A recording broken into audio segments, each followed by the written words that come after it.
सुबह माल्या जागकर जल्दी से अपनी टूटी फूटी झोपड़ी में झाड़ू लगाई और जल्दी से आंगन में रखे बाल्टी भर पानी से नहाकर थोड़ा पानी उसी बाल्टी में छोड़कर आंगन से ही आवाज दी, रत्ती।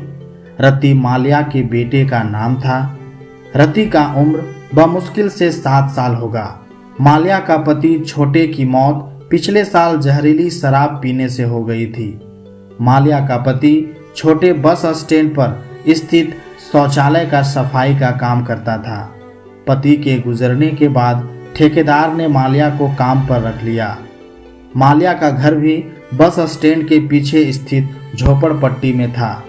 माल्या शौचालय और नाले की सफाई कर किसी तरह अपने और बच्चे का पेट पाल रही थी। आज त्योहार का दिन था। आज के दिन यह झोपड़पट्टी वाले लोग बड़े लोगों के मोहल्ले में जाते थे, जहां उन्हें खाने पीने का सामान मिलता था। माल्या भी इसी के लिए सुबह तैयार हो रही थी। रत्ती माँ के बुलाने पर आंगन में आ गया। माल्या रत्ती को जल्दी जल्दी नहलाकर घर में रखे साफ कपड़े पहनाई। रत्ती तैयार होने के बाद माल्या की नज़र में किसी राजकुमार से कम नहीं था। माल्या ने बक्से से टूटे शीशे के टुकड़े, जो शायद किसी आईना का ही था, निकाल अपना बाल ठीक की और रत्ती को काजल का टीका लगा दी। रत्ती भी आईने में अपने चेहरे को देखकर अपनी माँ को कहा, माई, मैं तो सुंदर लग रहा हूँ। माल्या ने हंसते हुए रत्ती को काजल का टीका लगाया और एक फटे झोले में एक थाली और कटोरा रखकर रत्ती की उंगली पकड़ बड़े लोगों के मोहल्ले की तरफ बढ़ गई। एक बड़े घर के पास जाकर माल्या गेट के बाहर से आवाज लगाई, बड़ी मालकिन, बड़ी मालकिन। अंदर से आवाज आई, रुको, बाहर अभी आती हूँ। दरवाजे को हाथ मत लगाना। रत्ती भी अपने माँ के साथ गेट के बाहर खड़ा था। रत्ती बार बार गेट को छूने की कोशिश करता था, लेकिन माल्या कसकर हाथ पकड़ी हुई थी। इतने में गेट खुला, लेकिन ये क्या, गेट खुलते ही बड़ी मालकिन का पालतू कुत्ता बाहर की ओर निकलकर भागा। मालकिन कुत्ते को पकड़ने के लिए उसके पीछे दौड़ लगाई।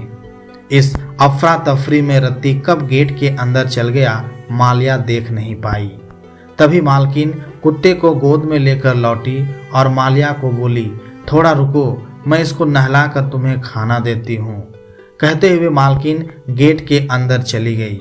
तभी मालकिन की आवाज़ गूंजी, माल्या, तुम्हारा बच्चा अंदर कैसे आ गया? अब तो मुझे सारा बरामदा धोना पड़ेगा। तभी अंदर से रत्ती रोते हुए बाहर आया। माल्या ने रत्ती को डांटते हुए बोली, अंदर क्यों गया? कुछ छुआ तो नहीं? रत्ती सुबकते हुए ना में गर्दन हिलाई और माल्या के आंचल में छिप गया। रत्ती को डर लग रहा था कहीं बड़ी मालकिन फिर न डांटे। अंदर से मालकिन की तेज आवाज बाहर आ रही थी, अब पूरा बरामदा धोना पड़ेगा। माल्या के बच्चे ने सारा घर को छुआ दिया। ये गंदे लोग कभी नहीं सुधर सकते। फिर कुत्ते के पुचकारने की आवाज आई, चलो तुमको नहवा देती हूँ। कुछ देर बाद बड़ी मालकिन गोद में कुत्ते को लेते हुए गेट से बाहर आई। मालकिन के एक हाथ में पॉलीथीन में कुछ पूरी और सब्जी थी। मालकिन जैसे बाहर आई, माल्या ने थाली निकाल कर रख दी और मालकिन ने दूर से ही खाने वाली पॉलीथीन माल्या की थाली में फेंक दी। माल्या खाना लेकर बेटे के साथ घर पहुंची। घर पहुंचते ही रत्ती टूटे हुए आईना में अपना चेहरा देखने लगा। फिर अपनी माँ से सुबकते हुए पूछा, माई, बड़ी मालकिन का कुत्ता मुझसे ज़्यादा सुंदर था क्या? माल्या ने बेटे का आंसू पोंछते हुए कहा, नहीं रे। तो माई, बड़ी मालकिन ने मुझे क्यों डांटा और कुत्ते को तो गोद में उठाई थी? हम लोग को खाना भी फेंक कर दिया। माल्या कुछ नहीं बोली, बस रत्ती को अपने सीने से लगाकर अपनी आंसू को रोकने की कोशिश कर रही थी। वो रत्ती को ये कैसे बताती कि वो लोग बड़े लोग हैं और भगवान ने इंसान तो बनाया, लेकिन धरती पर रह रहे लोगों के द्वारा बनाई गई जाति संरचना के कारण माल्या छोटे जाति की है और जिस जाति से है उसे छूत माना जाता है, जबकि कद काठी, रंग, खून का रंग, चेहरा सब एक है।